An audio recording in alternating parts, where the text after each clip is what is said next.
no playtime, it's play guy. Cause we ain't talking about practice like AI. Sports professors spit the best takes out like AI. Artfully intelligent, I can't write mine.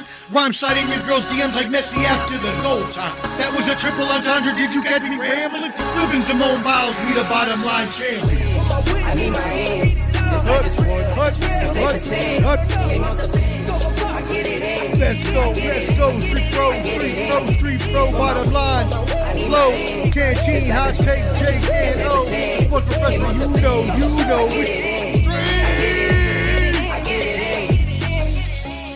Yo, street professor, I'm back, baby, like I never left. Bottom line, low, canteen, hot take, Jake and O. Street! Stop. Go hard, or go home. Go hard, or go home. Go hard, or go home. Go hard, or go home. Touchdown like the end zone. When the circle turn to my home, can't get me out of my zone. Go hard, or go home. Go hard, or go home. Yeah, these championship rings on my hands now. In my head I'm top 10, yeah, that's hands down. You a squad, know you're looking man down. Funny how foes turn to friends now. Drive a race car like a Atari now. Call filling up, I need product again. Treat the business like a playground, might slide on you.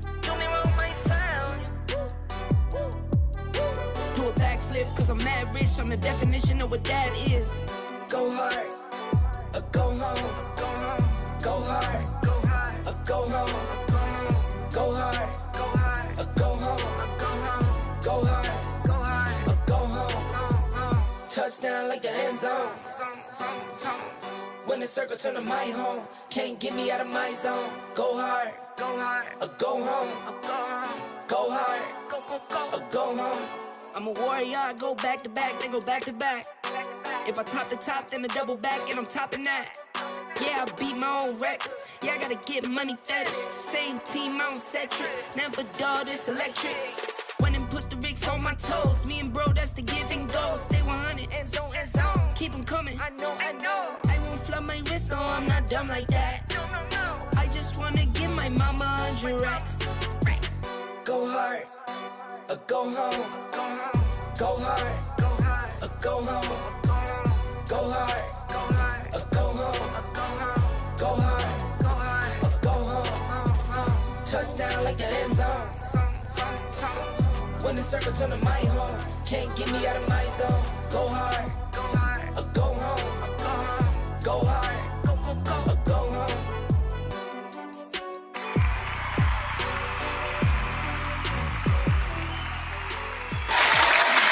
Oh, thank you. Whoa, hello.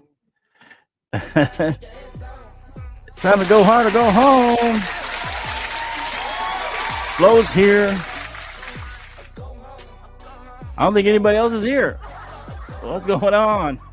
I'm the only one ready to go hard and go home, but hey, that's the way it goes. Hold on. Uh-oh. I'll take Jake's here. There he is. What's up?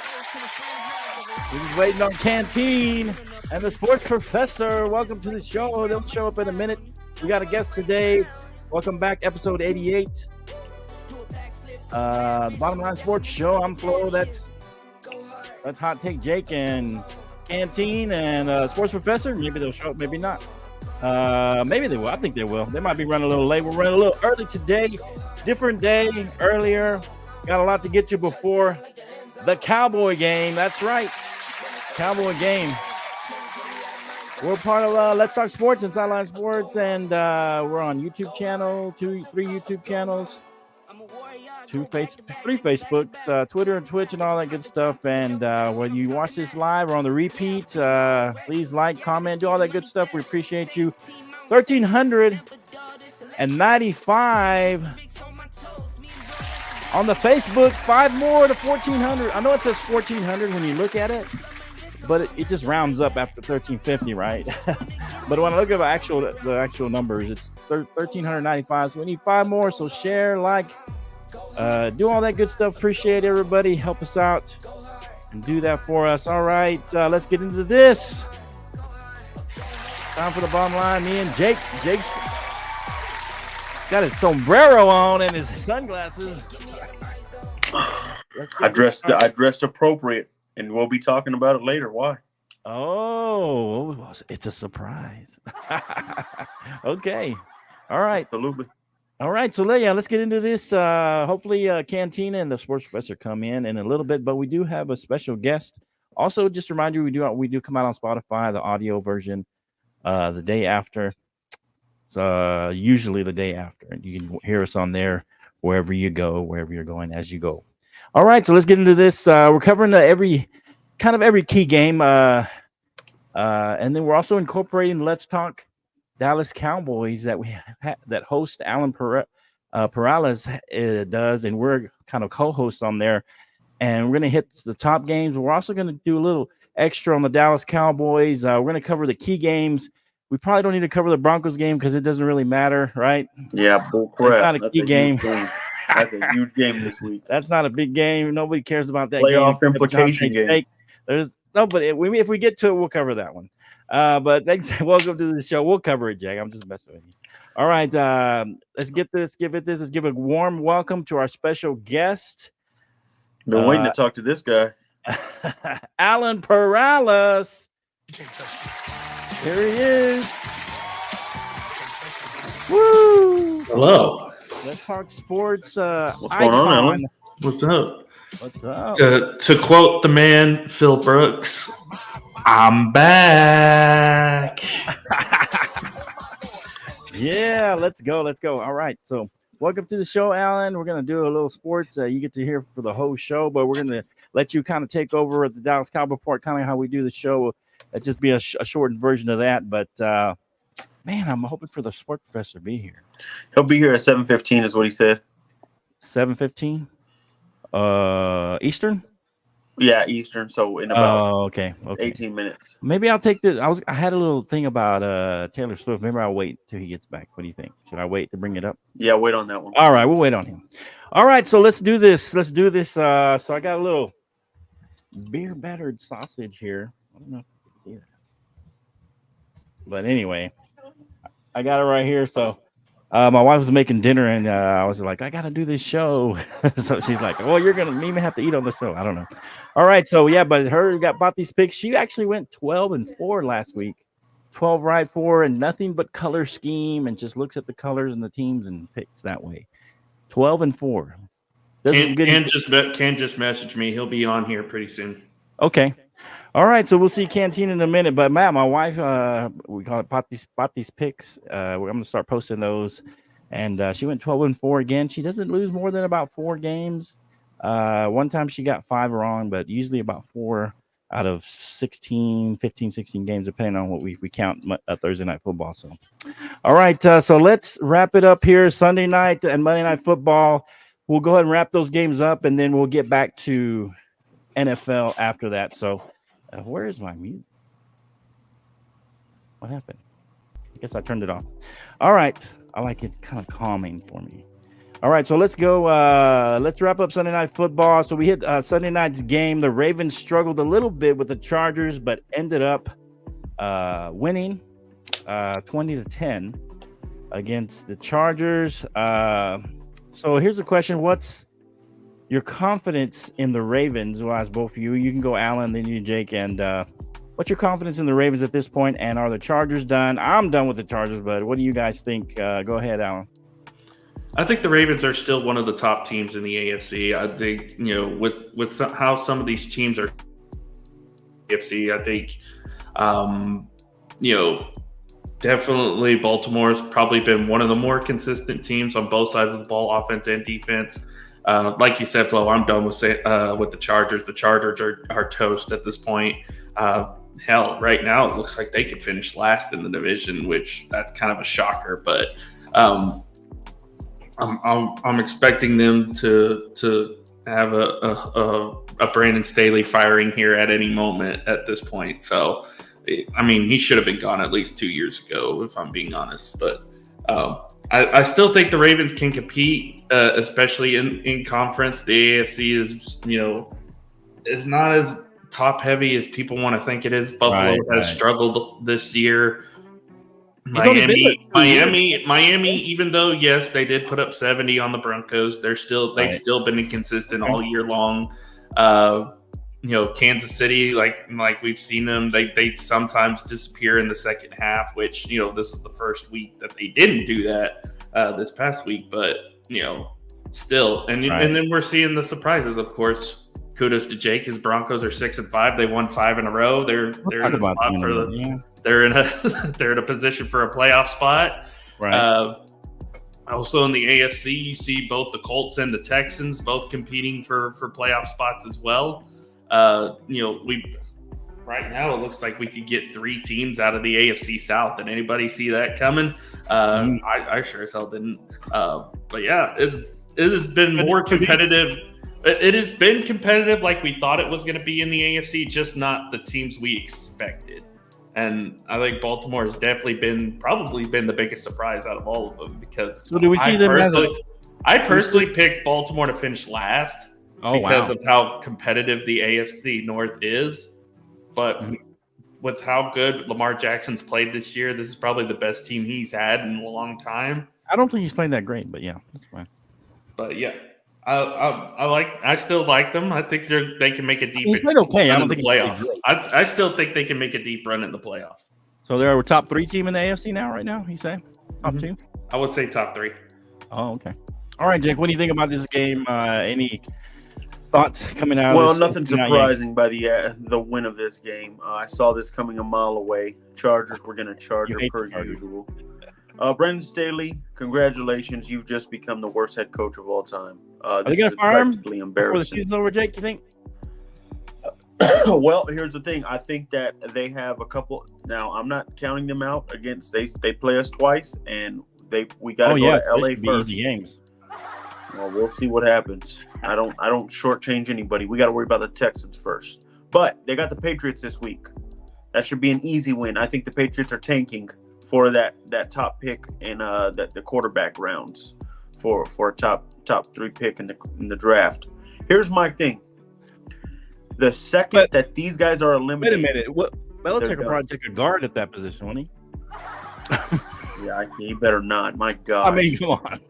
Or a punter. Here's the real question. Did the Ravens do enough? And I'm about to name the schedule out to keep the number 1 seed. They have the Rams, Jaguars, Niners, Dolphins, and Steelers their last 5 games. Right. Do we think they have enough to keep that number 1 seed? Because what I do want this year is I don't want to see an AFC championship in Arrowhead. I want to see it somewhere else. I mean, we'll see. I mean, I think they don't have a tiebreaker on anybody, so it's either going to be the Chiefs or the Jaguars if they have the same record. I think they have the number 1. I think they own the point. They own it by virtue of points. Yeah, they have differential. They have it with points, and then they've lost to 1 NFC team. I think the Chiefs and the Dolphins have lost to 3 AFC teams. So if it's a tie, the Ravens own the tiebreaker? Yeah, Ravens would own the tiebreaker right now. How come when I think the Jaguars were tied with them, they were in first place momentarily? Well, they played the Jags anyways in 2 weeks. Right. So that will control that. That'll get settled, yeah. That'll get settled. Okay. I'm saying that 49er game will be fun to watch. That's the question. Yeah, that should be fun. I think they'll beat the Rams. I don't know with the Jags game yet. It's in Jacksonville. Right. And then some are even saying that Ravens 49ers matchup might be a Super Bowl preview, which that's what a lot of how both of those teams are playing. It could possible. I mean, that's a possibility. I mean, I can see people saying that. Lamar, if you want me to take you seriously, Lamar, I need to see you in the AFC Championship game this year. I'm sorry. Enough is enough. If you want to be considered with the elite of the elitist, the Burrows, the Mahomes, the Hurts, you need to be in the AFC Championship game this year. No questions asked. I was going to say, because the last couple of years it's been Mahomes, Burrow, Josh Allen. It's Right. been the top three, those guys at the top. And, well, Lamar's been out. He's been hurt. There was dispute over his contract. And then last whenever year. he had that favorite, he lost to the Titans in the divisional round. Right. It's embarrassing. He needs to show up. And then the one year he got hurt, right? Was it in the playoffs or? Yeah, right before the playoffs. Yeah, he got hurt and he was out. They played their playoff game, I believe, with Tyler Huntley. Yeah, I so he's remember been a little better about not getting dinged up this year. So we'll see how he does. I don't think he's missed a game this year, has he? I think he's played every game. No, he hasn't. But I want to see serious. I'm just saying, usually he's dinged up by now, or he's missed a game or two here and there. Yeah, this is usually around the time when he gets hurt. So the fact that he's still healthy is good for Baltimore. Okay. Yeah, he better show up. Yeah, it's now or never. Yeah, that's true. You got to show up, man. You got to show up. I don't think they can win in Arrowhead. He needs to keep that number 1 seed. It's now or never, Lamar. Prove to me and prove to everybody why you are a top. Because I got you as a top 10 quarterback. But for you to be in the Elite 5 that I named, you got to be in the AFC Championship game. Well, I mean, it is a team sport, Jake. And No, I'm not hearing that. And that similar That's a good sentiment. roster. And that similar sentiment, I feel like Dallas needs to win out and get home field because I don't think that they can go to either San Francisco Don't you or worry, Philadelphia. Alan. I got that one coming up. Don't you? Hey, pause that. Hey, we played well in Philly. I think we did play well in Philly, but in a playoff atmosphere, I think it's going to be tough. It'll be a lot tougher. It'll be. I think we always play well in Philly, though. If it's at AT&T Stadium, I think the Cowboys can fill that place up. I mean, they are tonight because they're selling cheap tickets for $20. For Christ's sake, come on now. Okay. All right. Anything else on this game? Are these two teams? No, Brandon Staley. Hey, man, congrats, man. Can't wait to see you fired. This is ridiculous. They could have had a chance at Sean Payton last year. I'm surprised he's not the first coach to go. I thought he was going to be the first coach. Now, before we go. Yeah. Herbert, you're on the clock, buddy. You get a new head coach next season, and you don't perform. That's 3 head coaches that have now been fired. That have now been hired. Now, Jake, that's where I agree with progress. you. Because they were somebody was making that point. It might have been Colin Cowherd about Justin Fields. He's going to be on his third, or going to be on his third coach. And he made the point that at some point it's the quarterback. At some point the quarterback's got to take some kind of responsibility. I wish he would take that. And so because everybody gives Herbert that pass.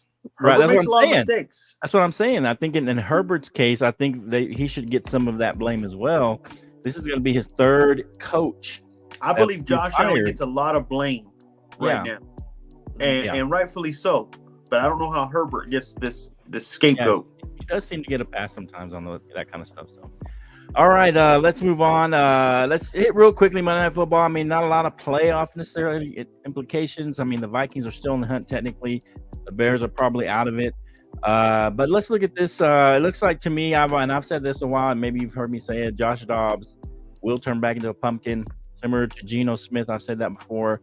They have an expiration date, and it started to happen, it seemed like, in the Broncos game where Dobbs started to turn back into a pumpkin. He did. And then the Bears aren't going anywhere this year, of course. And so are they just auditioning at this point Justin Fields to the rest of the teams that may need a quarterback so they can trade him at the end of the year?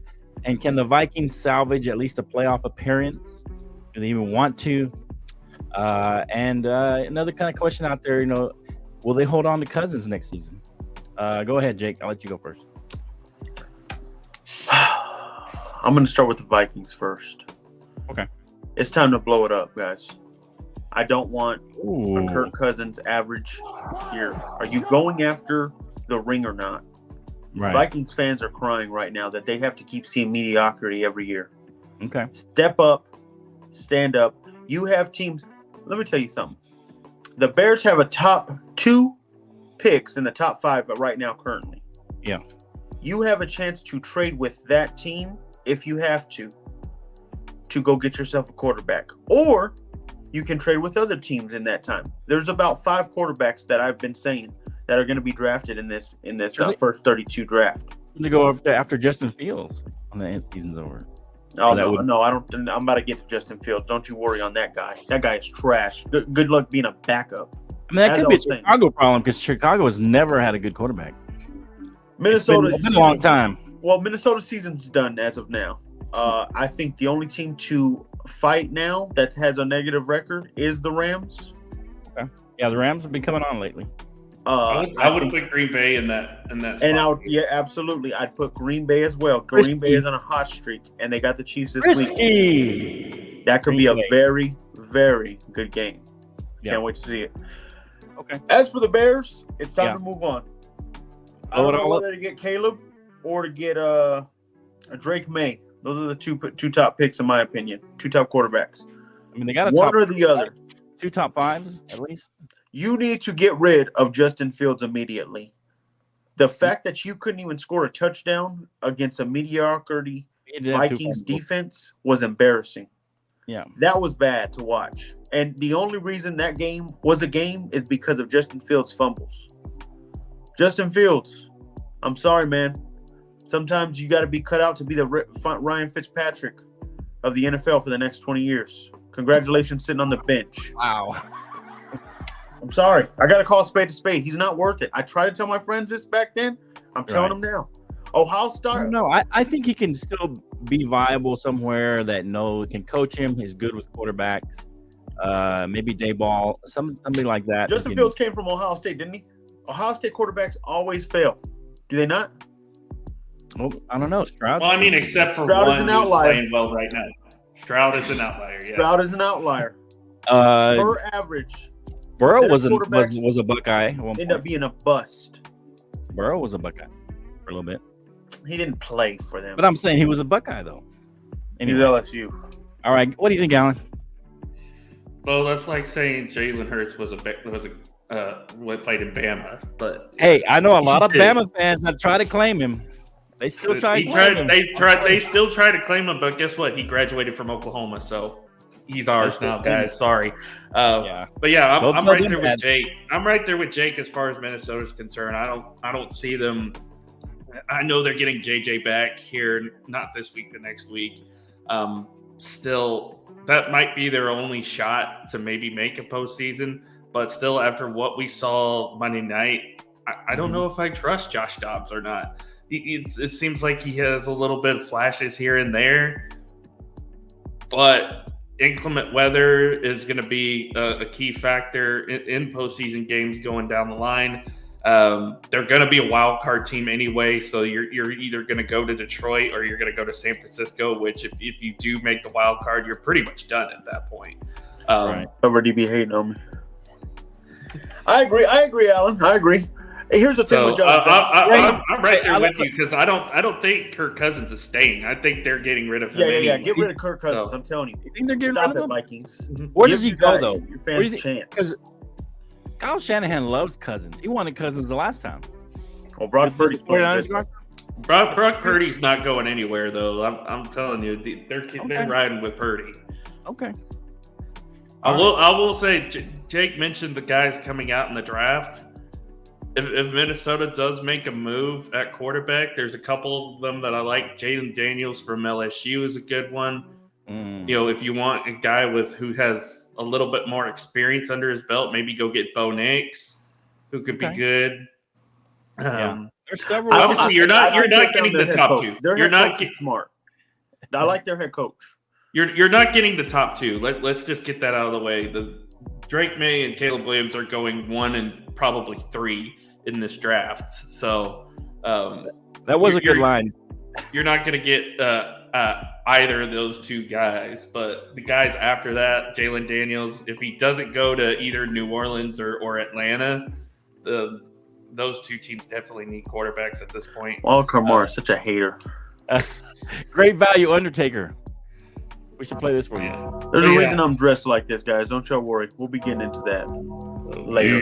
Great value, Undertaker. But yeah, there's gonna be a lot of speculation of what these quarterbacks are gonna do going Absolutely. forward. But, Right. I don't see Minnesota. I don't see Minnesota trading up, but I think they can. They need to. Solid. Alan, if you're a fan of the Vikings and all you've seen is average quarterback play, and you know in the playoffs when they've made it, that at the best, whenever you're facing the quarterback against you is usually better than you. Does that not make you cause to pause? Maybe. Come on, At the same time, also remember what this organization has done. They had a top 10 pick, I believe, a couple years ago, and they traded back all the way into the mid 20s. And didn't really they traded back to the end of the first round and didn't even get somebody worth of value. If I'm being honest, I don't even know where he's at. But Minnesota, man. Oh, Canteen is here. Yeah, Minnesota needs to do something. What's up, man? What's up, Canteen? So we were talking about Cousins. Do you think they hang on to Cousins next year, Canteen? Just give us a little taste of what's going on. You said Minnesota hang on to Kirk Cousins? Yeah. Do you think they hang on to him next year, or they're done with him? I mean, where do they go though? I mean, where would he end up? I mean, not at. I heard somebody say Atlanta, some other places. Kirk and Cousins, who do they get? Washed up, bro. Trash. And who do they get though to replace him? My point exactly. I don't know. I don't think he's a great fit for Atlanta or anywhere, man. I mean, I think Kirk Cousins he's peaked as a QB, man. I don't think nobody else is gonna provide an opportunity for him, man. They just can't team. Yeah, that makes sense. I mean, at his age, and then you got to look at it like today. I was watching earlier, Flo. Well, I mean, this is gonna be a decent quarterback class, man. Somebody got Aaron Rodgers at 40 almost, so somebody's gonna want Kirk Cousins out there. You don't think? It might happen late. It might happen later. I mean, honestly. It might happen later, like Can's saying. This draft class this year is very good as far as quarterback play is concerned. So they may evaluate, see if they can get any of these younger guys in the draft, because that's what seems like most of the good teams are doing. They're going younger. They're getting these great these high experienced quarterbacks. So Cousins, he might get some offers from lesser teams later on. Yeah, he does have the value of a backup. Rios. What's up, Rios? I agree. Shout out to Rios. Shout out to them in Houston too. The Just Fans guys. Those guys are awesome. Go give them a follow. Go give them. I know this is y'all's show, but go give them a follow and stuff. They do great content. Yeah, they're almost as good as we are. Let's go. Hey, good to see you, Rios. Sorry about your Astros.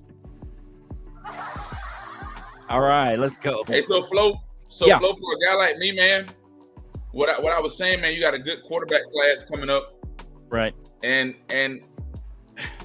it's hard to say where a guy Minnesota like doesn't have it. Kirk Cousins will end up, man. I don't know. Minnesota has to trade up to get a good. I don't know if you have that. If they can wait that long.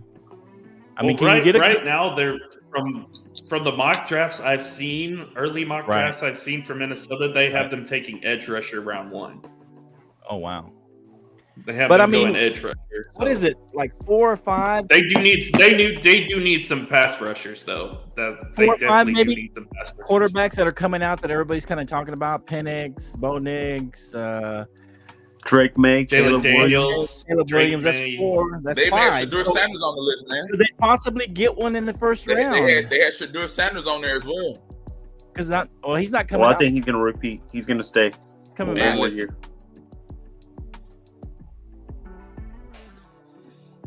I like what Lamar's saying here. I mean, Lamar's saying here, Kirk can stay. No, Wildcard years. Come on, man. And get a solid QB in the second round and groom. That's not a bad idea, though. No, man. Come on, man. Go for the gusto, man.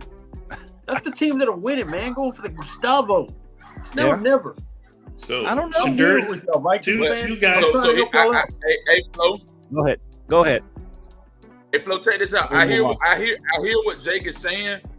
But you got to look at an organization like Carolina, man. Carolina has fired all their coaches in the past few years. They keep drafting quarterbacks. They don't have an offensive line, defensive line. They don't have receivers. They don't have a running back. They don't have what it takes. So I think a team like you got to start from scratch. Start from scratch and build up. You fire Frank Wright for what? So basically, get whatever quarterback you can get, and then they stink next year, and then the following year get a quarterback, I guess. I mean, I don't know who's coming out the year after. Maybe Shador. Maybe coming out the following year. Shador, Quinn Ewers. Okay. Yeah. So maybe blow it up and just, get by with whoever. Maybe stay with Josh Dobbs, who's affordable for a year. And then the following, go ahead and draft a quarterback. Maybe. Let me read you out the list here. I'll give you some of the quarterbacks that are coming out. Obviously, right. Caleb Williams, Bo Nix, Drake May, Jaden Daniels, Michael Penix, Sanders and Ewers have both said that they're staying, so they're coming back for another year. Carson Beck's I don't kind get of what Walter Marsh trying Carson to say. Beck's kind of a. He's trying to say build the roster of the Vikings. Yeah. Don't sleep on my here's what Rio said. He said, I wouldn't wait on a QB yet. I would say Carson Beck. All the guys look for a team you can build. Remember, guys, when you get a rookie quarterback, you have that rookie contract for 4 years. And I agree with Rio. For those 4 years, you can build on money. You can spend money in free agency. You like him, you take him, right? I mean, because to be fair, what are we doing here? It's a hit and miss with the quarterback, even in the first round. So it's hit and miss. Not that I agree. You have a lot of busts drafts. This is a great draft. And that's what Jake not understanding. Right. No, stop, Canteen. Come on. That's what Jake is not understanding. You look at a team like Carolina. Carolina drafted Bryce Young.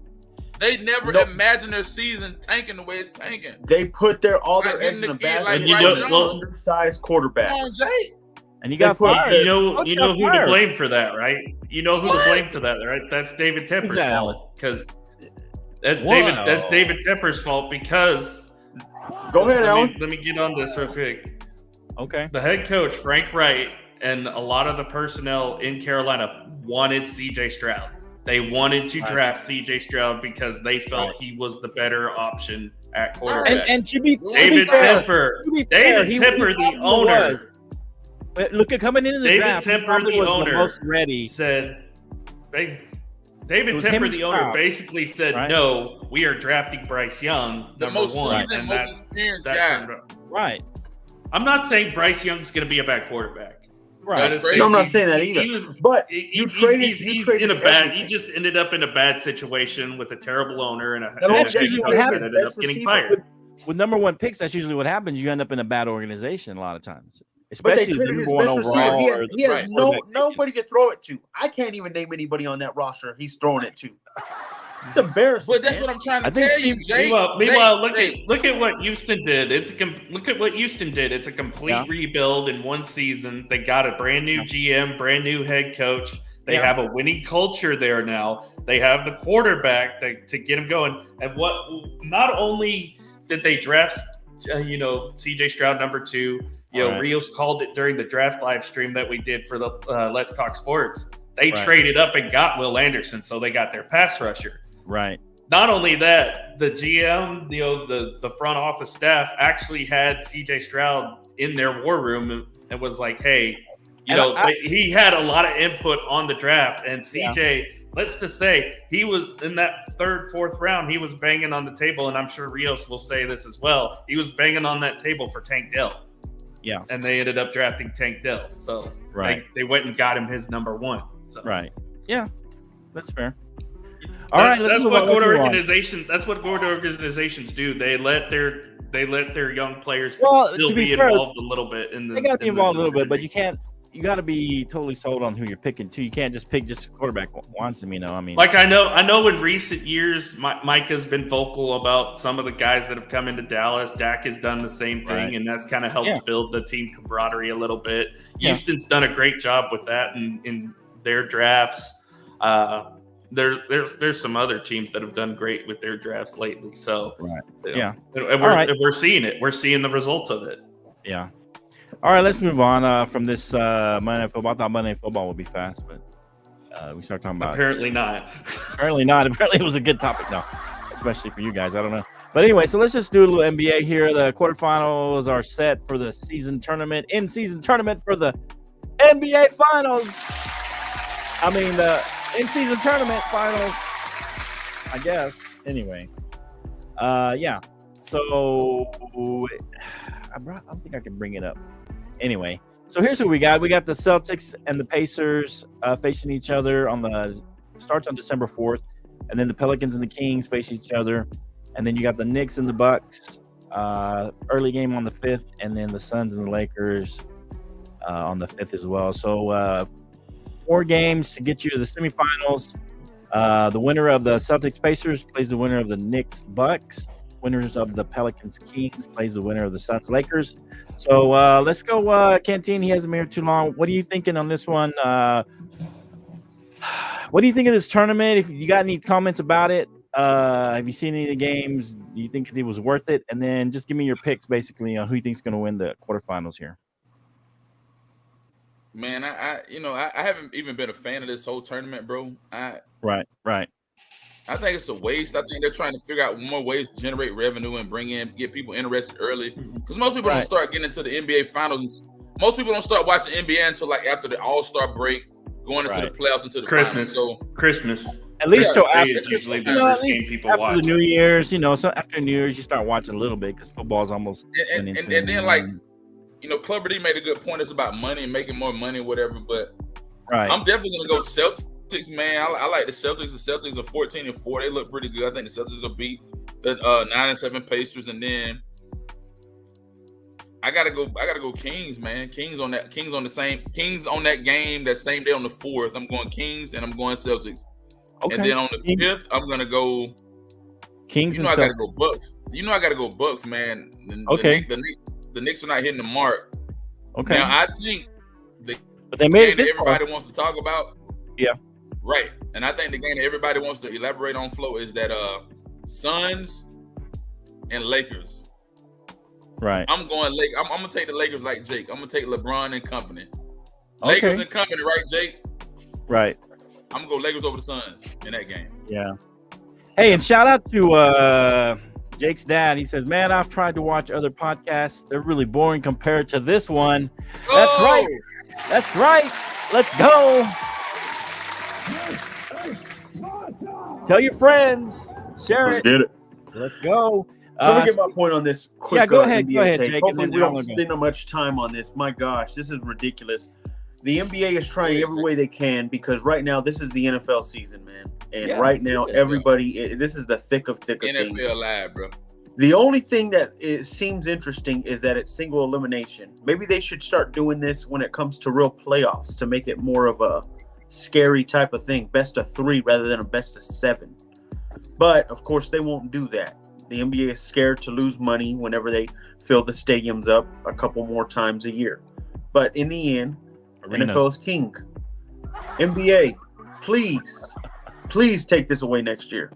As for the wins and losses, I think the Lakers will easily win this. I think with a healthy LeBron and AD, they will not lose. In fact, win the whole thing or go to the next round for now? Yeah, they're winning the whole thing. The whole thing? This is LeBron is trying to show you that if the NBA season was shortened, he would easily have 9 rings right now. So this tells you what he's doing in a span of 2 months, and it's looking very dangerous. Okay, who plays them in the semifinals? Pelicans or Kings? Probably I'd go Kings, and then the Kings will not be able to light the beam against the King. Okay. Who do you like on the other side? Celtics will go all the way on that side. They'll beat who in the next round? Knicks or the Bucks? I think they'll beat the Knicks. I think the Bucks will kind of haphazardly play. Jay. Oh wow. Jay. Okay. Canteen, think about it, bro. Think about it. Speaking facts. All right, and think about any surprises in this tournament. I kind of think the Pacers and the Pelicans are a little bit of surprise here. Well, they said that this is for a young team. This tournament's really for the young to see who's going to step up and step out. Congratulations, Pacers. You'll win this. I don't even think you'll make the playoffs this year. Oh, wow. So, I mean, I'm just calling a spade. Okay. All right. What do you got, Alan? Who do you like in these rounds? Have you watched any of it? What do you think? Well, from a betting perspective, from what I've seen the lot already to start the NBA season, the Pacers are probably one of the highest scoring teams in the NBA. You can always bet the overs for as far as the point totals for them and cash that out pretty well. So the Pacers are going to score points. The question is going to be, will the Celtics score as much as they do as well? But I kind of expect them to. I think the Celtics are one of the best teams in the NBA, probably the top team in the East right now. West Side, it's kind of a toss-up at this point. I'm not a fan of either of these teams. I'm not a fan of either of these teams. It's hard to say. I'm going to say if I'm choosing two out of each side, I'm going to say Celtics in the East for sure. Okay. So Celtics go all the way? Celtics going all the way to the final in the East. And in the West, I'm going to say the Kings. Say it again, Sacramento. Say it again, Alan. Say it again about the Celtics. Say it again, baby. Let's go. It's the Sports Professor. Welcome, Sports Professor. All right, Alan. Go ahead, finish your thought, and then we'll let the professor come in on this. What's up, bum? Celtics Kings in the play-in tournament final, right there. Okay, Celtics and the Kings. And who do you see the Suns or the Lakers win? Did you say Lakers? I didn't hear that part. Suns. Suns. Okay. Lakers are gonna be out. Sorry. Okay. Out early for the Lakers. All right. What do you got, Omar? We got the quarterfinals, the knockout rounds. Who do you got in the quarterfinals, and what do you think about this? Any surprises in this tournament, or anything you want to share about the tournament? Go ahead, Professor. Yeah, I'm actually not going to talk about the teams. Okay. Can you hear me? Fine. Yeah, you're good. You can hear me? Everybody can hear me? Yeah. Okay. I'm not going to talk about the teams per se. I could go on about my Celtics and how good they are and how they're dominating the league. Right.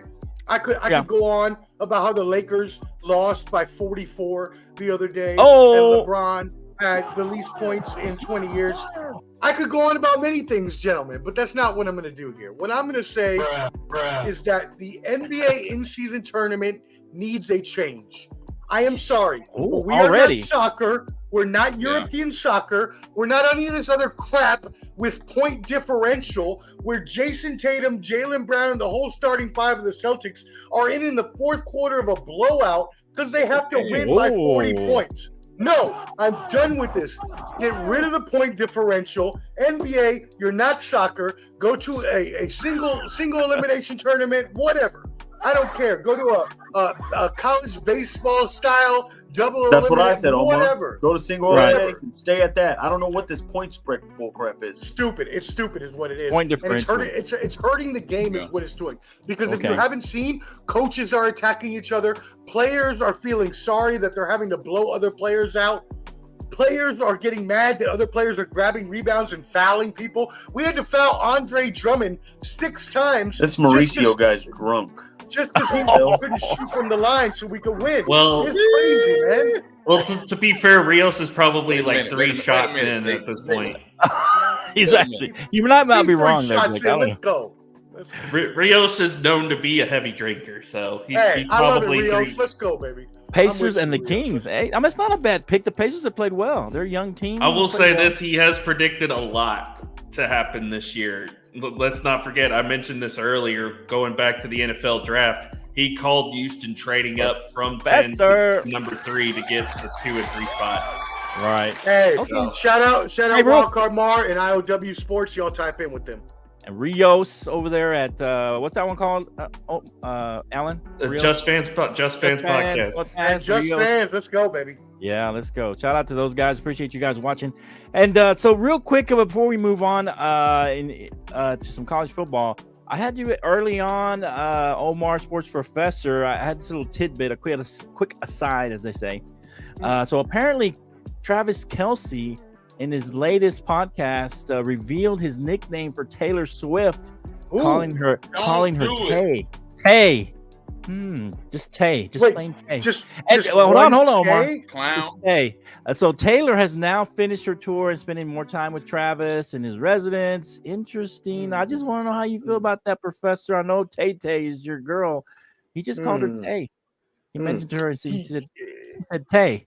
Yeah, I let Taylor have a hall pass for this situation because obviously I need her to make more money so we can both live comfortably in Nashville. Hey, that's what I'm saying. Hey, baby, I'm waiting for you. I'm still in Nashville. I'm waiting for you when you come home from your tour. Don't worry, Tay. I know he called you one Tay because he don't respect you. You deserve two Tays, baby. You are Tay the Great, and I love you. And I can't wait till we get married because you know what? You don't need no stupid jock like Travis Kelce. What you need is a good man. We all know why Kamar loves this subject. Suave gentleman. So, okay. you know, I know you might Travis have something to say about that. Let's go, Tay. I'm waiting for you, baby. Just come home. Okay. By the way, got some breaking news. No Kenneth Walker tonight for Seattle. It's going to be the two rookies, Zach Charbonnet and Kenny McIntosh at running back for the Seattle Seahawks tonight. Nice. The two rookies are going at it tonight. Wow. Look. Let's go, Rooks. Just because you do not have the appreciation, Clever D, a skinny white chick that you may not feel is up to your standards, my friend. Should we say what? I like it. Should we call him Clubby? Clubby D? Hey, it could be Clubby and Tay. Look at that. Clubby. Sorry, Clubber. Oh, I'm gonna say something that might get me killed here in a minute. Taylor Swift is overrated. Taylor Swift is overrated. I hate you, and you're never allowed on this. Wow. Hey, who the hell let this guy on the show, man? You're never allowed on this show again, Alan. Damn it, this is your last time. Woo! Alan, teardrop from my guitar. No, you Alan. I will say that. I will say this. I definitely did not like any of the early stuff she did. Some of the newer stuff she has now is actually kind of good. So I'll give her props for that. All right. You know what? I'll give her props for her new stuff. She's done a pretty good job with her new stuff. I mean, she has some good music out there. You know, for what you know what? She had a career arc like everyone else. Every artist starts off really great and then has a little downfall and then comes back up, and that's what she did. Okay. All right. I knew you'd have something to say about this, but yeah. So Taylor Swift. Yeah, that early stuff, I couldn't listen to it. I'm sorry. So for Travis Kelce, it's just Teardrops on My Guitar is my favorite song. All right, I don't know what your problem is, Alan, but that's a beautiful song from her early days. That's a good song. And I will say that one's the only one that I'll wrap this subject up, though, guys. I think she probably calls him Trav. What do you think? All right, let's go. You stretch your mouth right now, okay? She calls me Omi. She calls me Omi. Omi, Omi. Let's go. I figured she just called O. Oh, hey, big does O. that too. Don't worry. Or maybe little O. I don't know. Oh, hello. What? All right. Whoa. By the way, hold up. I did not notice. What is happening right now? Did y'all not say anything about Jake? What is going on right now? We're saving it. He's saving it for the end. He's saving it for the end. No. Why do you look like a Latino Woody Harrelson from Zombieland? Well, this is what Clever D called him. Why do you look? Clever D said. That's great. Yes, that's great. Great value, Undertaker. Let's go. I know. I'm not hearing anything from the guy that's wearing a man bun. A great value, Undertaker. Looking like a stumpy Spanish Mark Calloway with a sun hat on. There's a reason why I'm wearing this, Omar. Looking like a Hispanic Wesley Snipes from Blade. What are you doing, my friend? What are you doing right now? I don't know, but we love it. There will be a reason why. There's a reason it's later. Coming. We're waiting, so we got to move on so we can see here what's going on. All right, so let's go. Conference championship week for the college football. So not going to talk about any particular games. I mean, we'll talk about the teams and the games a little bit, but we can bounce off the basic. I like your hair wavy like that. There you go. Thank you, baby. I appreciate that. So, Bad taker, bunny. I'll put this question to everybody, and we'll start with. That's great. That's great. That's tremendous. Try and be brief here. So, bad taker, but oh wow, okay, all right. So here, let's go with this for the championship weekend conference in college. Who has the most to gain, and who has the most to lose here? We'll start with Professor. He just got here. And then we'll go around the horn to we'll go to Canteen, Jake, and then Alan. Go ahead, Professor. Who has the most to gain and lose? Most to gain, most to no. That's an amazing question. Actually, that's a great question. So the most to win is Florida State, right? Really? If Tate Rodemaker and Florida State can come out with the victory this weekend, right? All the undefeated Power 5 teams are going to make it. The team with the most to lose is Washington. Why? Because they're also undefeated, and they're probably, and I know we'll probably talk about this and get our picks, but we're probably not going to win against Oregon. So that would be my picks. Oh, Washington's not going to beat Oregon, you think? Oh, wow. No, Washington's losing to Oregon. I think so. I think so. Oh, wow. I think so. Yeah. I think Alan would agree with me too. Go ahead, Ken. What do you think? Who's got the most to win and who's got the most to lose this weekend for these conference championships? I know you've got like a 5-second game, man. I mean, what? Really? What, I mean, I said the Bama Georgia game. Bama Georgia. Oh, why? No, listen to what I'm saying. Though, okay, I'm listening. If Georgia loses and they're a one-loss team, and Alabama wins, they're both 12-1. Do you let two SEC teams in there? Right? No, you don't. That's the thing that we're stuck against. Who gets in? Who in that situation, who loses the most and who wins the most in that scenario? If Georgia loses, they lose the most. Yeah, Georgia. They won't make. Do they know? Georgia would have the most to lose. You think they get ousted? Wait. Do y'all think that if they lost, they would actually be eliminated and not come in? Yes. I don't think so. Joe Clark was on the phone. Here's the reason why. Because was on the herd the other day. He literally That's said the this, question. and this point is really valid. Okay. If Alabama wins, there's two teams automatically going into the Final Four. It's Alabama and Texas automatically. Why? Then you have Michigan because Texas has the head-to-head in Tuscaloosa. Right, but that doesn't matter. We got to look at strength of schedule. We got to look at head-to-head wins, and so far Oregon has the best head-to-head win. In that situation, I think the only way that Georgia gets ousted is if all the other undefeateds win out. If Washington wins out, Michigan wins out, Florida State wins out. I think that's the only way. Guys, who wants to see Florida State get pummeled? I don't know. I'm not saying. That's the only way Georgia gets go off of that. No, stop it, man. Come on. Let's be real here. So, Jake, let me ask you a question. Let's say, Jake, that you send your son to college. He goes to Texas. He's a 5-star athlete. He's the quarterback, right? And he gets hurt. Up the starter. Let's say the starter gets hurt. And your son goes in. Yeah, I know. It's never going to happen. But you're talking about your son goes in there. Yeah, I know. Let's be realistic. Jake doesn't have an athletic bone in his body. But anyways.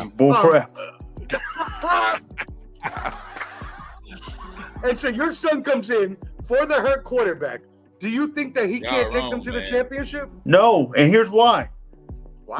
They almost lost to Florida last week, and Florida's not good, Omar. That's a good point. They struggle against Florida.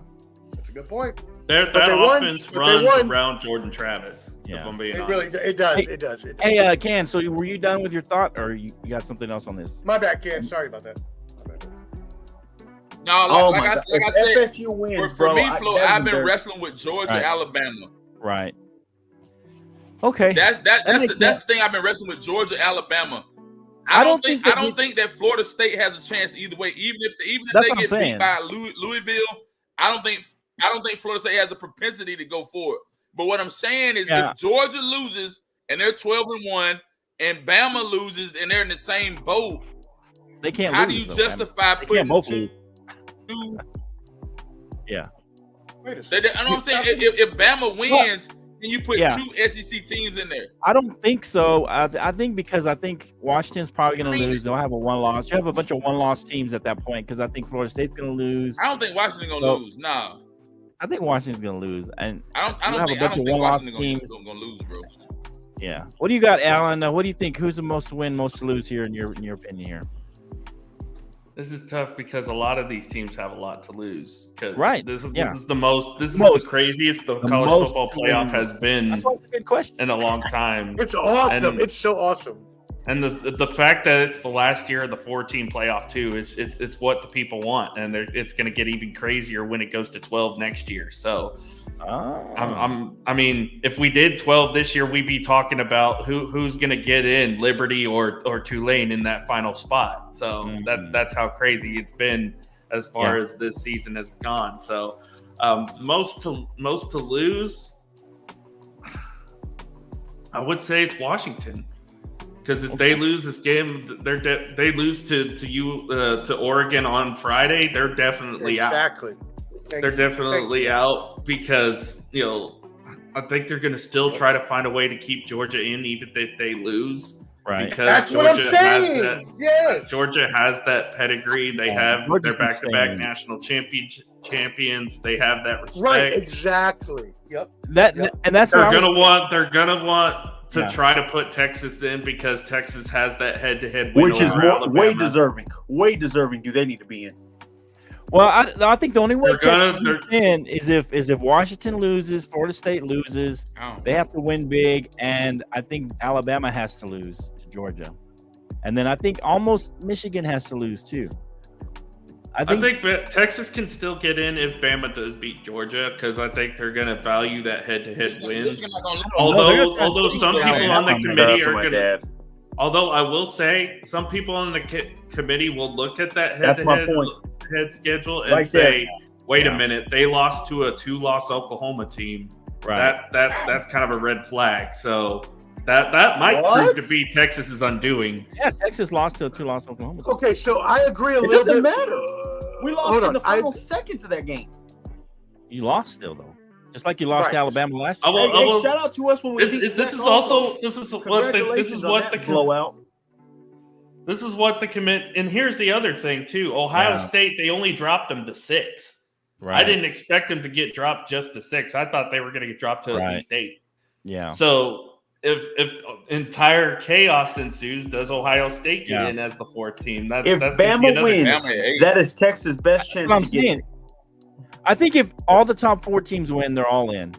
But I think if they all lose, man, if they have FSU playing, the most to lose is going to be Washington. The most to gain, to gain is obvious. It's Georgia. If Georgia wins out the rest of the season, they're a 3-peat national champion. No one's ever done that. Well, I'm talking about this weekend, no one in the modern era has ever done that. So just for this weekend, not all the way to the end, but just they won't be Minnesota. Yeah, it's Minnesota. Minnesota was the last team that did it. Yeah, Minnesota. And I will say this. I'm already saying this right now, Cans. I don't think you're going to have to worry on Saturday because I think Georgia's going to rout Alabama. After what I saw them Bama do against Auburn, I think Georgia's going to rout Alabama. And here's the other thing. It's not even going to be close. Yeah. Is there a scenario where Oregon gets in? Oregon wins the Pac-12, they're in. For real? So. Yeah. Even if everybody else, they have been outside of Georgia and Michigan. They've been the hottest team in college football. Okay, so if Oregon beats Washington, they're in as the only 1-loss team, and everybody else wins. Oregon. Like I'll tell you who my 4 are right now: Georgia, Michigan, Oregon. So you would say Oregon above undefeated Florida State team if Florida State wins out? I'll say this right now. This might be controversial, but going by what the committee, what I think the committee might do. I don't think you can. I think they might put 1-loss Texas over Florida State. That's not happening. What? That would never happen. Let me be straight up with all they of should. Y'all. There is no way in hell. No, I don't care what they should do. You know what? You know why they're going to do that? Is you know why every undefeated I get that. is going to get in. That's it. Yeah. And I get that. And I get that. I get that. If a team goes undefeated, they should win. Hey, don't talk over each other. Hang on. That's not the point. You see my point? That is not the point. That is not the point. You want the 4 best, Omar. Okay. You want the 4 best. I agree, but you're not going to get that because the committee cannot take away from Florida State just because they're what? Let me switch y'all. Okay, now go ahead, Omar. Here we go. Oh! Hey, I did it.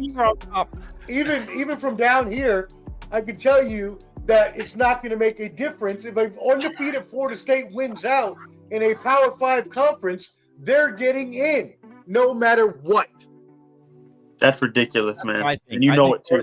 They should get in no matter what because they have an undefeated record. They have a champion. They are congratulations, Georgia. Champion. You'll be able to route your first game. The problem is people are going to want to see the 4 best teams.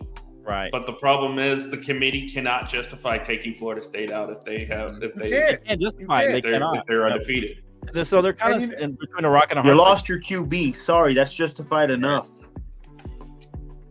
Well, this is true. Ratings are king sometimes, but they cannot justify an undefeated Florida State team booting them out for a one-loss team. They just can't. Exactly. It's not going to happen. Not going to happen. It's not. It's against their rules. But I don't think Florida State's going to go undefeated either. So just to make that clear, I'm actually kind of agreeing with Flo there. I think Louisville beats Florida State this weekend. And that is the only way that Texas has a chance to get in. They're praying that Louisville wins because that's my four. That's my four right. That's my four what. Right there: Georgia, Michigan, Oregon, Texas. That's my four. All right. Okay. Because I'll be honest, I think Texas is going to beat the brakes off of Oklahoma State this weekend, and I'm going to love every single second of it. State's going to play them tough. But I think Texas is going to beat the brakes off the Cowboys this weekend, and I'm going to love every second of it. Talking about that, Jake.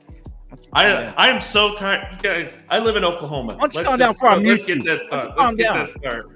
I am sick and tired of Oklahoma State fans right now acting like they won a goddamn Super Bowl because they beat Oklahoma. You are 17. You are 17 and 88 in Bedlam. I don't want to hear anything about how good this team is. Bye, Sooners. Go lose. You're going to the SEC for a reason. Go lose over there, like you've lost over here. Go lose over there. You can't say that on this show. No, this on the show. I'm not mad at Texas Tech, Flo. No, I know. My second team is Texas Tech, so I'm not mad at y'all. I'm mad at the Cowboys fans here. Oh, okay. Not the Dallas Cowboys. Let's just get that. Let's get that. Oklahoma just went off. Just to be clear. I hate anything Oklahoma State right now. We hit a hot button with Allen. Woosah with Allen. Jesus. Let's go. I hate anything Oklahoma State right now. So I really hope Texas puts 50 on them. Yeah, you probably do. I know you do. All right, so let's move on to NFL here. Getting down to the home stretch here. There is some borderline teams, you know, Broncos, Packers, borderline teams. And so borderline teams. Borderline team. Yeah, that's what I said. Do they make their move and some paper tigers? Do they show their stripes? They got a new word, Jake. Right? Okay. So borderline teams and paper tigers show their stripes. Let's hit some of these big matchups, and then we'll get into deep dive about Cowboys, and I'll let Alan kind of take over and do his thing with the Cowboys thing, and we'll do a deep dive with the Cowboys. But let's touch a couple of these games. We don't the Broncos, we don't need. That's not really a viable game, so we won't even touch that one. So let's go with Lions and the Saints.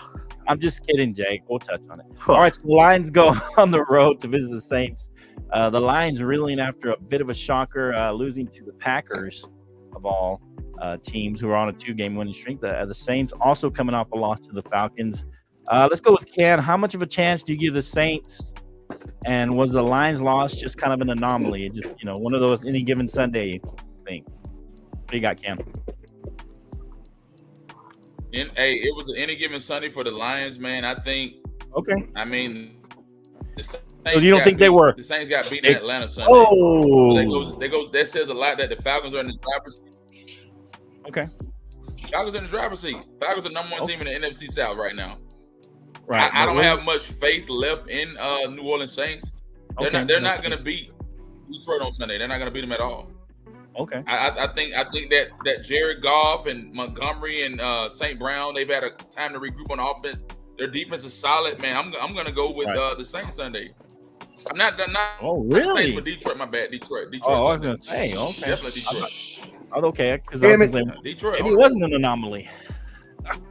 Okay, Sports Professor Ken, I'll go next. So, Jake, what do you think here? The Saints and the Packers, just an anomaly for the Lions? It's an aberration game, man. Nothing to worry about. The Lions are going to get back on track. They're going to win this game easily. I got 27-10. I think Dennis Allen will probably be fired, if not this week, the week after. Wow. He's losing the locker room fast. There's reports going on that he is not holding certain players accountable.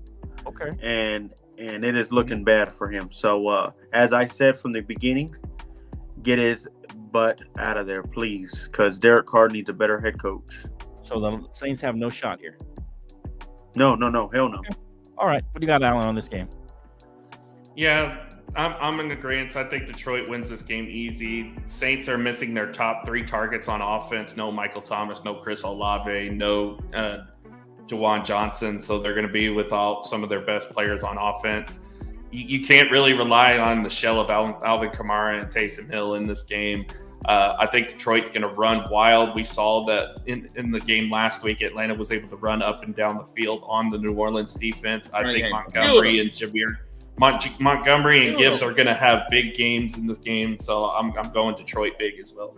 So you think the Packers loss and the struggles against Chicago and the Chargers, those are just anomalies for the Lions? Well, I don't think they're really anomalies. I think the Lions do have some issues, but I think they're in a favorable matchup this week against the Saints team that's kind of reeling and is injury prone right now. The Saints can't score. I think the Lions pick apart the Saints. Okay, in this that's game. fair. So, what you got in this game, Omar? You're back. Yeah, they're always. So I agree with Alan. I agree with Alan and Jake. First, let me start with Jake. Dennis Allen is one of the worst coaches in NFL history. Wow. If you thought I thought Josh McDaniels was bad, no. Wow. Dennis Allen already ruined the Raiders 6 years ago. So he hasn't gotten any better. He's not going to get any better. And my inside source, shout out to Shoddy Q Dot down in the ATL. And he has told me that for this game, not only will Atlanta win, but I agree that the Saints will lose and Dennis Allen will be fired. Is what we're hearing. After this game? Really? If it's not after this game, it's after this season. But it's either him or offensive coordinator Pete Carmichael. One of the two are getting fired after this game. Okay. Rightfully so. There's no blame on Derek Carr. I know a lot of people want to blame Derek Carr, but if you hear the organization talking, they're not talking about Derek Carr. He's had injuries. He had bad play calling. Right. And honestly, I mean, a team that, other than some offensive weapons, which, yes, they do have, overall, their defense isn't as good. The team isn't as good. So. Right. And they've had did we see the play call that they made? It was like 1st and goal in the inside, and they tried to do a short crossing route pattern to Rashid Shaheed. It ended up being a pick six the other way. Right. Like, and you're running it to the strong side of the defense. Why are you doing that? If you look at that defense, you don't call that play. You have them audible out of it. And we talked about this. The Saints are 27th in red zone percentage. They're at 45% in the red zone. Means they're scoring on less than half of their trips. Right. Okay. That's fair. All right. They were 0 for 5 in red zone. So everybody's got the Lions. Does everybody got the Lions in this one then? Absolutely. All right. Let's do it. Let's go with Bottom Line Sports.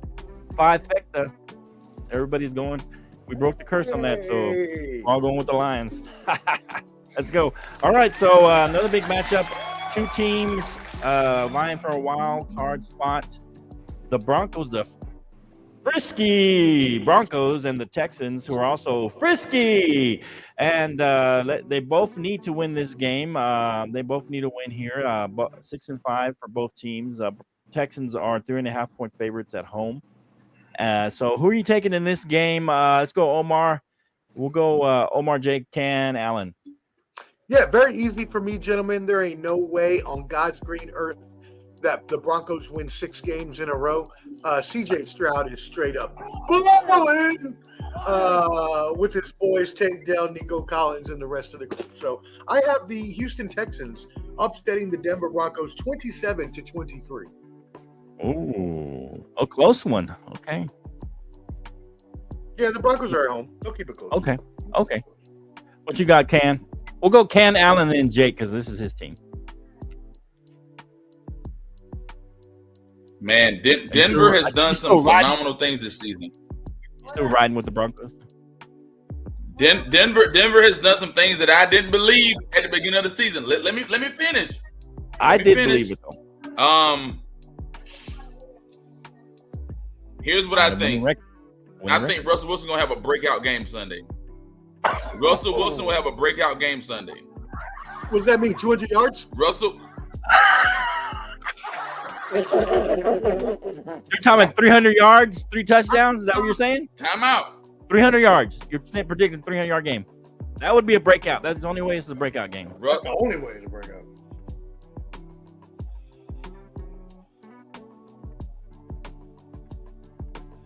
I'll give Russell Wilson like 280 yards passing, 3 touchdowns. I like Denver Broncos upsetting Houston in Houston. I'm going to give you my score prediction. You know what, Canteen? I'm getting tired of you being on Jake's side, okay? 24-17. Him and Jake are this. You know what? Him and Jake are When this. y'all become a tag team over in some kind of love affair or something. Bronco lovers on the top. We have to play this for YouTube. Canteen, this is your song too now. Bronco lovers. They hate Canteen. They hate. Here's the thing, Jake. Now, Jake, I want you to remember this. If Jake wins, if the Broncos win Sunday, what's the next stipulation, Flo? What's next? What stipulation? Take them serious? Or you still putting stipulations on them? If what they are you talking about? I said they were. If they beat CJ Stroud in Houston Sunday. I said they were playoff. You still said we'll go 3-3 the rest of the season. You said we'll go 3-3 the rest of the season. I said they were a playoff. You said we would go 3-3 the rest of the season. I don't think going 3-3 will make us in the playoffs. It won't. And you won't. It'll be close. Okay. Okay. All right. What you got, Alan? Alan, what you got, Alan? Here's the thing, y'all. Careful. This is Jake's team. He's a little sensitive about it. Anytime CJ Stroud has a loss, he usually comes back with a monster game. Go back about a month or so ago. They lost. They gave Carolina their only win of the season. They looked terrible. They did not look good in that game at all. What happened the next week? He threw for 470 yards and 6 touchdowns against Tampa Bay. Oh, that tells me that he could go off, especially if they get Noah Brown back. If they get Noah Brown back, get out of here, Clubber D. Then that Houston offense could be very, very dangerous in this game. Although I will say, I think the Broncos are going to definitely match them in certain ways. I think their offense can have a good game as well. This could unexpectedly be one of the better quarterback duels that we see all season long, and nobody really kind of anticipated it from the dead carcass that is Russell Wilson and a rookie in CJ Stroud. Nobody really would really expect it. But I'm going to go high. I'm going to go high scoring here. I'm going to say 38-35 Houston. I think both teams get above 30. Close game, but higher scoring than Omar. Okay. What you got, Jeff? I think both offenses are going to go off in this game. I can see that. I think right now our defense is playing top 5 in the league. I think our defense is doing the unthinkable. We've gone against Mahomes, Josh Allen, Josh Dobbs in his prime, and we just went against. Josh Dobbs in his what? Josh Dobbs in his prime. No, he was already turning back into a pumpkin. Are you kidding? No, he wasn't. He was. Then we just faced a DTR team that the Browns have just been winning as well. Rookie backup. That's fine. That's the best defense in the league. In fact, by the way, they're starting Joe Flacco this week. Let's go, Joe. Here's the final thing. We will stay on the streak. It's a dub club. What nobody brought up, and I don't know why. Why has nobody brought up the head coach? You've seen Sean Payton out coach Andy Reid, Sean McDermott, and he just out coached Kevin Stefanski last week. Yeah, how is he has? I'll give him that. He's definitely out coached him. He is out coaching. This is an out coaching mismatch. Ooh, do your job for once. I'm proud of you, D'Amico Ryan. You know how crazy this is? You realize Denver has a head-to-head victory over Buffalo if the playoffs ended today. It started today. Denver would get in over Buffalo. Absolutely. Wow. Rightfully so. No. Here's the other point, too. Buffalo lost that game. Buffalo lost that game, man. Here's the other point, too, Alan. You have to understand. This offense is doing just enough to win the game, and I love it. They're not telling Russ to do too much. Right. They're not telling the running backs to do too much. It's a balanced offense. They don't know what to do. In fact, if the Raiders didn't suck enough, they could be running this offense. But they just have a running game, and that's it. They have no passing game. Okay. The game will end 30-24. Denver wins, and our winning streak goes up to 6. What was your score, Ken? What was your score, Ken? And dang man, it was like, man, I can't remember now. Flo, it was close. But you had Denver winning, right? I think I said like 34-17, something like that, man. I can't remember now. 24-17, you said, I think. 24-17. I don't know. All I know is you said you were going to give your score, and then you didn't. 6-point game. 24-17, yeah. 6-point game, right? Okay. All right. So, yeah. Okay. 7, 20, you know what? 6 points. Oh man, I think, and we're gonna put out these picks. That's my wife. She's 12-4 last week. Hey, so was I. Shout out to. Oh, okay. And so, man, I think the Texans are going to win this game. I think Broncos are going to play them close, though. I think it's going to be a close game. I think it'll be a 2-3 point game. Texans take it down to the end. I like what Alan brought up about the way he came back after a bad loss. Yes, he played the Buccaneers defense. Yeah, and your defense isn't much better than the Bucs, really. I mean, come on. They have played great the last. We've held opponents under 21 points the past 5 games. Backups. The last 2 games are. He held Patrick Mahomes to 9 points. That's my point. People were dropping them. People were dropping passes too. Oh man, come on, they were dropping them. All right. So anyway, he was also throwing picks, Flo. He was also throwing picks. Yeah, absolutely picks, but his receivers have been catching a lot of passes. The most drops in the NFL. So you're averaging 13 points in the second half in the last 5 games. Yeah, but not the last game though. That's bad. I think they've cleared that up. But anyway, so I'm gonna go. This is gonna be a close one. I don't think it's gonna be as high scoring. I think it's gonna be a lot of field goals in this game. I'm gonna do 26-23 Texans win this one in a close one. All right, let's do one more, and then we'll get into the Cowboys, 49ers, and the Eagles. Probably the matchup of the weekend. Who can afford to lose this game more? These are 2 top teams. They both don't want to lose. Many are saying they're disrespecting the Eagles by having them as 3-point underdogs at home, despite having the better record and being undefeated at home. So, what you got here on this? Let you know what you got here of 49ers and at the Eagles. Eagles are underdogs at home.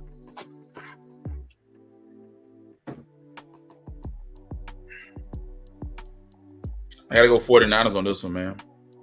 Okay. The 49ers need this win more than anything, man. I think the 49ers come in and make a great statement. I think Brock Purdy steps up to the plate. Christian McCaffrey, Ayuk. I mean, they got Deebo Samuel. I think that the 49ers make a statement in this game, man. The game that we're really looking forward to is when we're going to be in Dallas. The game we're looking forward to is going to be when we're in Dallas next weekend. Let's go. That's going to be your NFC Championship, and then that's going to be. Oh, that game there is going to happen twice. It's going to happen next week, and it's going to happen at the end of the season. Okay. 49ers better make a statement in this game right here, and I like the 49ers in Philly. A big win in Philly. Like big points or close win? What do you think? 49ers by 7. 49ers by 7 in Philly. Okay. What you got, Alan? By 7. Yeah. I'll disagree on one thing. I think the Eagles need this more. Okay. Because I'm going to go ahead and say it. I think they're going to lose in Dallas next week. I think the Cowboys are going to catch them. And we all know, guys, Flo, you've known this for years. I've known this for years. The NFC East is such a tough division to get over. Every team's going to play each other tight in every game. Right.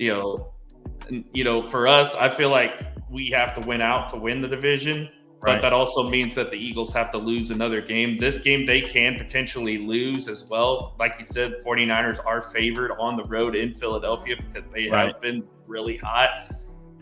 So, with that being said, the Eagles can't afford to lose this game, but I think that they will. I think that they will. They will. Well, actually, it's hard for me to pick this because Philly's just so good at home, right? But I think because of my fandom, I'm going to say San Francisco wins.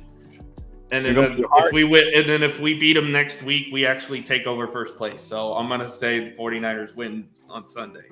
Ooh. Okay. I'm gonna say 34-31. Okay.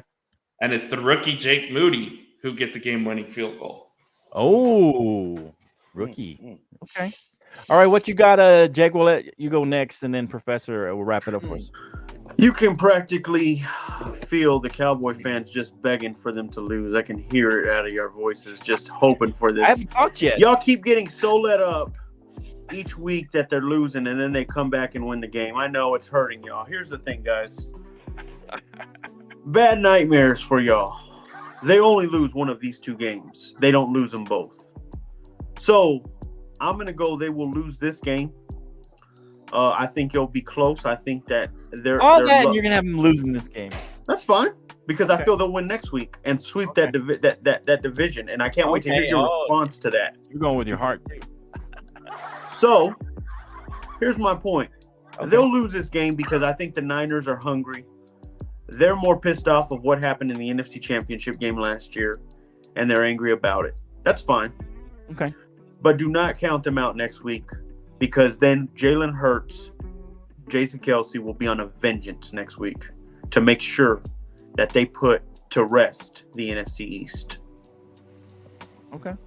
All right. Do want to point out that the Eagles can actually clinch a playoff spot this week. Absolutely.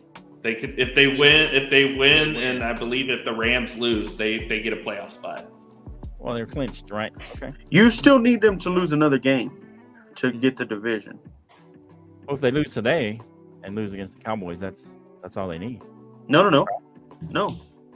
They lost to an AFC team, Jets. Y'all lost to 3 NFC teams. And they have the Giants twice and the Cardinals once.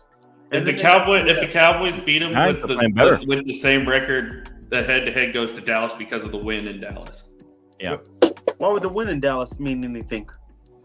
Because if they're at the same record, the Cowboys have the latest win, the most recent win. They give Dallas the head-to-head. What? That's how it works. No, that's not how it works, Alan. They'll have AFC. They'll have two AFC. They'll have 2 NFC losses, 1 AFC loss. They'll still be in the standings. Y'all need them to lose 3 games. Division-wise, they would put the Cowboys ahead of them. Yeah, in the division. Unless they'd have to lose to the Giants. They beat the Giants. Also, they'll be tied up in the division. You think they'll beat the Giants twice? The Giants look better right now. This isn't college football though.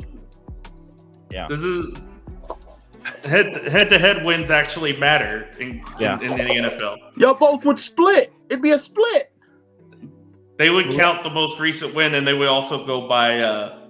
They would go by a point differential, which they would go by point differential. Y'all in the division, y'all would go by conference, and in the conference, y'all have lost to 3 NFC teams. They've lost to 2. You go by division. At that point.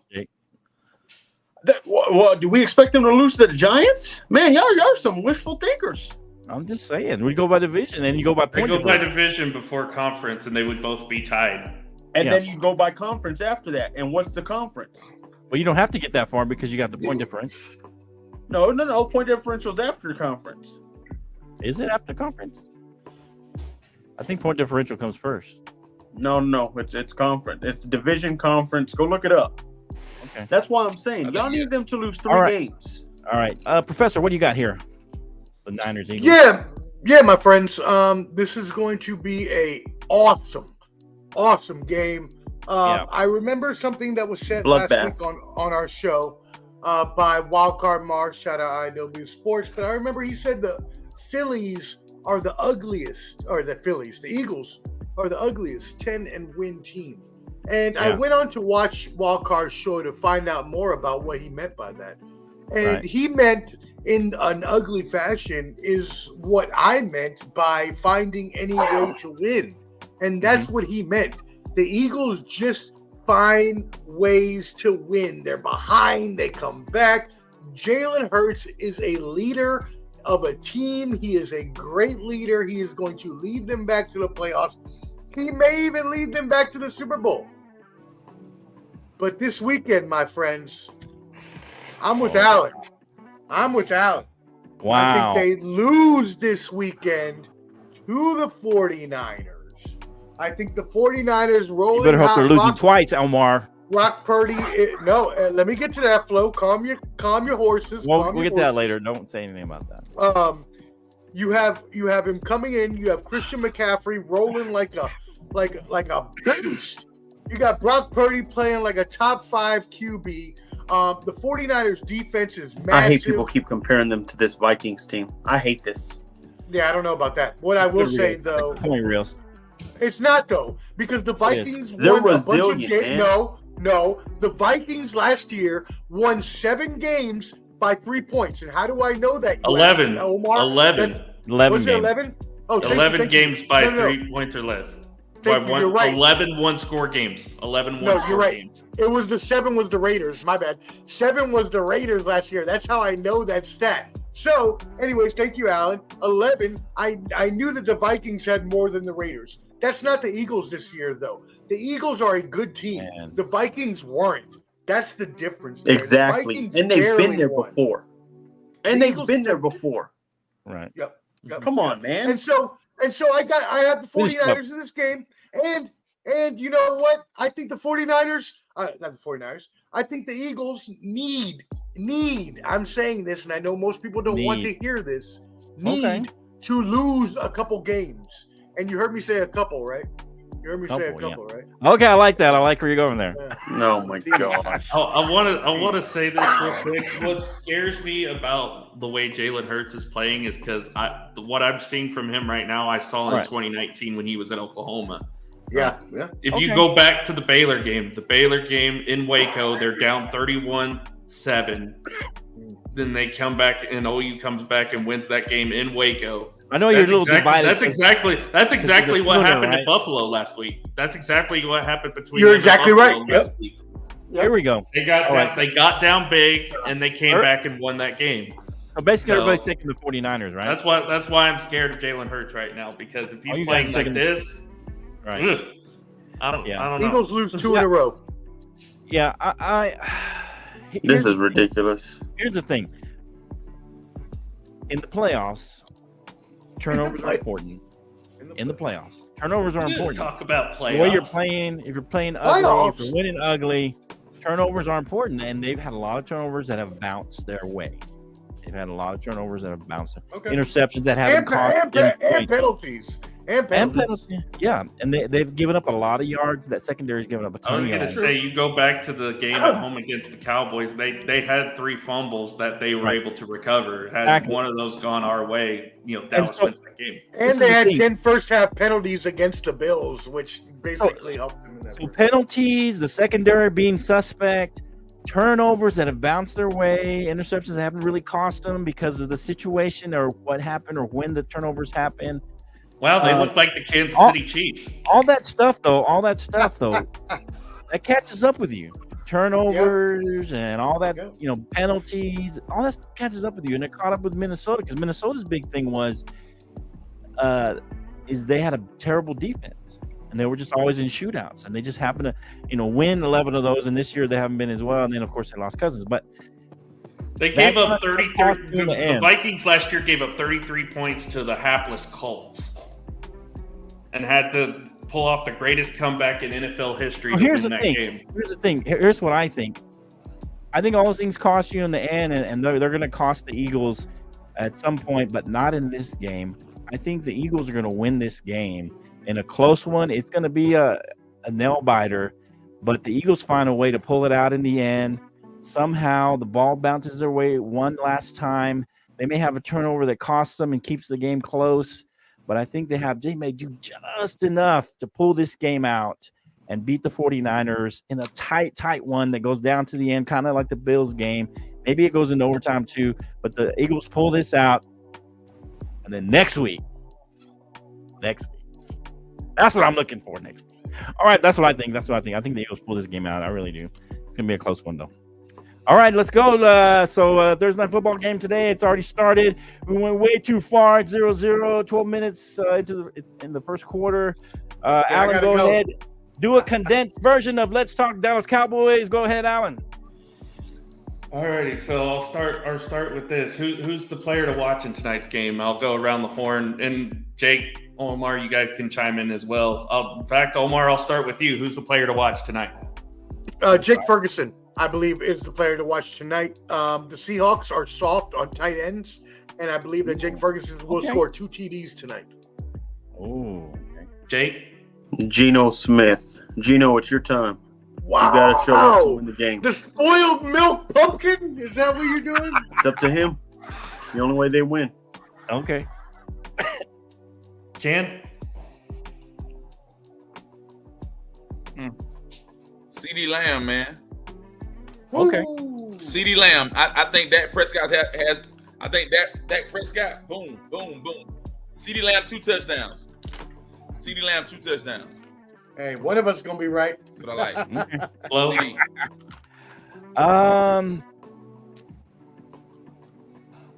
I think that I'm gonna go defense here. I think that the defense as a whole plays super well and caused more than 1 or 2 turnovers. Oh, it's a cop out. Oh, okay. Choose one player, Flo. It's your question. All right. You know what? I'm just gonna do this. I'm gonna choose a player. All right, Omar. I'm just joking. Leave me alone. All right. No, I'm gonna say Micah Parsons does what Micah Parsons does, and I think it opens up for DeMarcus Ware. And DeMarcus Lawrence. Big game.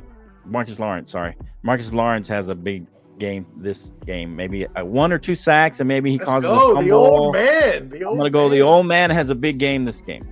Even though I think CeeDee Lamb's gonna play well. I think Dak's gonna play well, but I think he's gonna jump out. You know, the guy who just kind of has a couple of key sacks or pressures. It may not even be a sack. It may just be a pressure or something like that. But he comes up with 2 or 3 good plays that are big for us.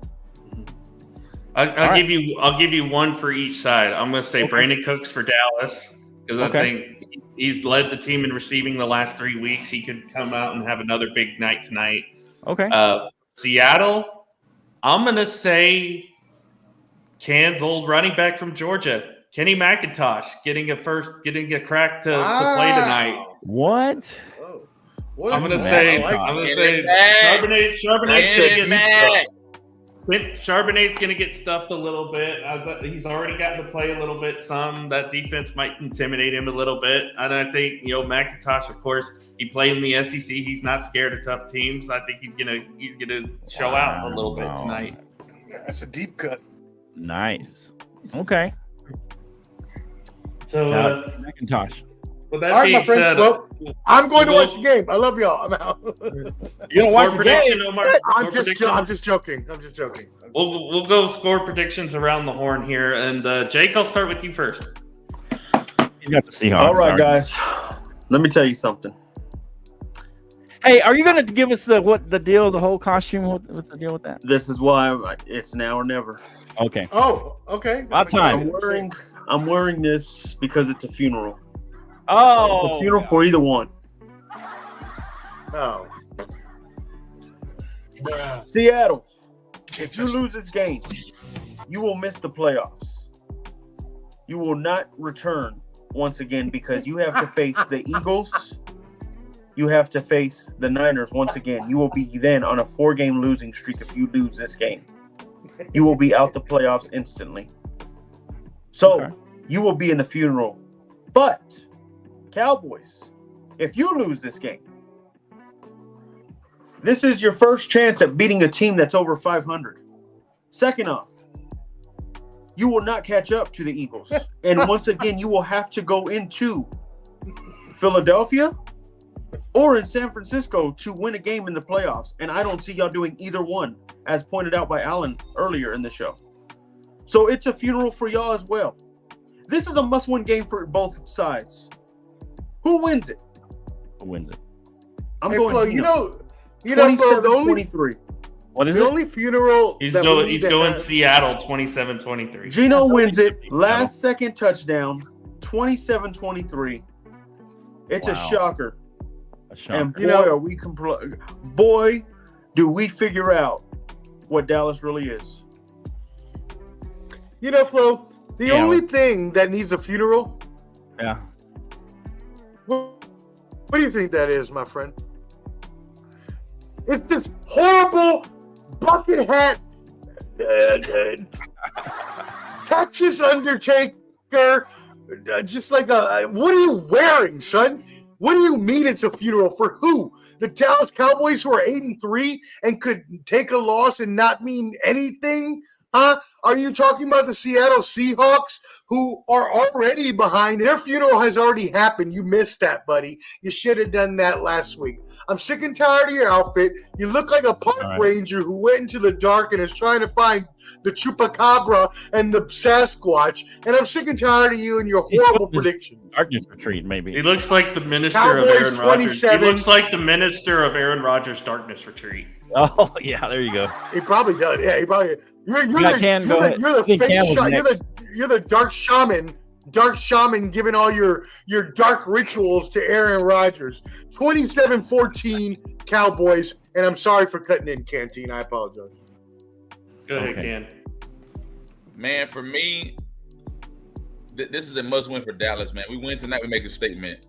We win tonight, 49ers lose Sunday. We come back next week in our place. We're going to be there. Me, Flo. I see you, Clever D. I see you. Omar's pop, Mr. Rubin. We all going to be in the building. Let's go. All I'm saying tonight. Clever D. This is for Clever D. This is Clever D. Tonight's final score, Dallas 24, Seattle 14. I'm sticking to my guns with the 14.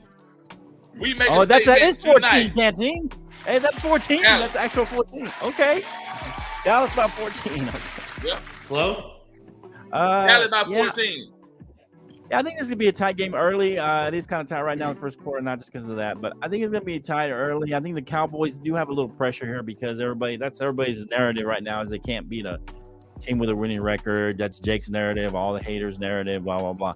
So I think they're going to be a little tight early, but I think the way that they've gotten into their offense and the way that McCarthy's calling plays, the way Dak feels comfortable in this offense, that those eventually get their groove, and eventually they're going to pull away in the second half a little bit. I think this will be close for a little while because there's a lot of pressure to win this game, right? Jake said it's a must-win, but yeah, it kind of is because the narrative of they don't beat teams, winning teams or whatever, and then well, they haven't. That's a fact. Hey, okay, listen, but I'm just saying that's the narrative. We play who's in front of us. There happen to be not winning teams. Okay. No, you have played winning teams. You have just lost to the winning team. Okay, but I'm saying since the Eagles game, we won, and they just happen to be teams that haven't won. So that's not our problem. We didn't make that schedule. Whoa! And so the problem is we have insider information on Jake's hat. Look. Oh, Hey, God. bro, your old lady on you, Jake. He's wearing a girl's hat. Your old lady on He's you. wearing a girl's hat. The guy's hat. on you, boy. Oh, man. Jake, your old lady on you, boy. He's wearing his Oh, white my hat. God. On you, man. This is the Your best girl down episode you ever. out, boy. Oh, my God. Oh, my God. She is such a hater. Yeah, He's Jake. wearing his. Jake. Oh, man. Oh, wow. Yo! Hey, man, your old lady white said you wear my hat, boy. Woo. Wow. Shout out to the wives, man. We have. Thank you so much, Jennifer. Hey, We love you wear at your the girl, bottom you of wear your the girl hat, bro. Hey, This is my hat. Yo, you know what's funny? I don't know. You know what's funny? She said it was her hat. Hey, you know what's funny is when I was on my way home to get on the show, I was looking up men's hats, trying to find what that looked like, and there was no men's hat that looked like that. Oh, wow. All right. So, yeah, to finish my thoughts here, I think that. hey. Oh, that's Hey, tremendous. come on, Your dad is on you yes, now. she did, man. She did. Papa She J, is a man. hater. She's a hater because I hate on the tag. Anyway, so I can Greatest finish moment my ever. thought. That was great. That was awesome to bust in on me. But yeah, I think that we pull away late. I think the second half we pull away. First half, maybe even into the third quarter. But I just think we get in our groove eventually, and we maybe even by the end of the second half, we pull away. Probably, I'm gonna go. I finally like the 14-point game that Canteen always talks about. It's gonna be Cowboys by 14.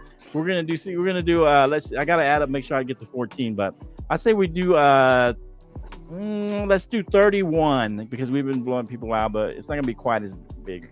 So what minus 14? What's that? 21. 17. Yeah, 31-17. Come on, 31-17 Cowboys. No. Yeah, 31-17 Cowboys in this one. It's close early. It's 3-0 right now in the middle of the first quarter. You got anything else for us, Alan, as we wrap it up? I think it starts out close. I'm with you, Flo. I think it starts out close, but once the third quarter gets going, it gets ugly. It gets ugly in a bad way for Seattle. And Jake's going to have to take him out back and bury him in his backyard after the night is over. So we'll see. 42-17 Dallas. Oh, 42-17. 42-17. Oh, it's wow. Time to, it's a tough stretch, Cowboy fans. Hey, we love you too, Jake's dad and Jake's wife. Hey, Jennifer, thank you for outing your husband on live national television. We appreciate it. Jake and his girl hat on. All right. Are you identify as Club, these days might score a touchdown, man. All right. DK Metcalf just scored. DK Metcalf just scored, bro. What? 7-3. DK Metcalf just scored. Okay. Oh, okay. That's good. I thought it was going to be close early. Alan! Look at Alan's scared face now. Scared face. 27-23. No, I'm happy. I got DK Metcalf in fantasy, so I'm happy. Hey, everybody, go subscribe at The Bottom Line Sports because next week, Flo, Canteen, and myself will be live in Dallas, and you're not going to want to miss that Saturday night show. Yeah, that's right. That's right. At The Bottom Line Sports, we appreciate everybody out there. Everybody commented. Rios, John, it's Gino time. Copper D, the hater, even though he's a hater. Everybody out there. We love you, Jake. The Bottom Line Sports, go join. We love each other. We just like to fight about sports. You know how it is. All right. Let's go. The Bottom Line Sports. Go look for us. Appreciate any final comments. Let the people know where they can find you, Alan, real quick. Everywhere on Let's Talk Sports. Go subscribe to Let's Talk Sports as well, y'all. All right. And Ball and Buds. Any final words, Canteen? Oh, hey, do you mind real quick? Go ahead. Hey, everybody that is still listening, remember that Ball and Buds, we had been the media, they took us down, the fake news, they took us down. They tried to deplatform us, but Ball and Buds is back. So if you can please go to Apple or Spotify, give us a 5-star rating and leave a comment so we can be featured. And this show is on there as well. We love you. Yeah, go over there and watch Ball and Buds, man. Appreciate you. Anything, Canteen? Final words? Go Cowboys, bro. Let's go. Let's go. It's Gino time. Early time. It's early. 7-3. Cowboys are losing right now, first quarter. The Bottom Line Sports Gino, Live is down. And hey, just to be fair, my wife does get 4 wrong. She did pick the Seahawks today, so but hopefully she's wrong. That's my hope. Y'all better not lose this game. She doesn't get them all right. That's what I'm hoping for. I'm crossing my fingers. She don't get them all right. Bottom Line Sports. All right, let's go get Bottom Line Sports, man. We'll see y'all. Yeah. Appreciate everybody. Hey, we'll see you in Dallas. That's where we'll see you in Dallas, baby. Yeah. Let's go. I know it's not this weekend, but it's next weekend. It's all good. It's all good. Let's go. Let's go. We'll see you, man. Subscribe, like, comment. We'll come back and comment back, man. Look at that one. Remember that one? Woo! Wearing a girl hat. Man. Y'all take care. Have a great day. Alan. Go Cowboys. We'll see y'all next time. Bro. Hey. Yeah. See you in a minute. We'll just talk in a minute. All right.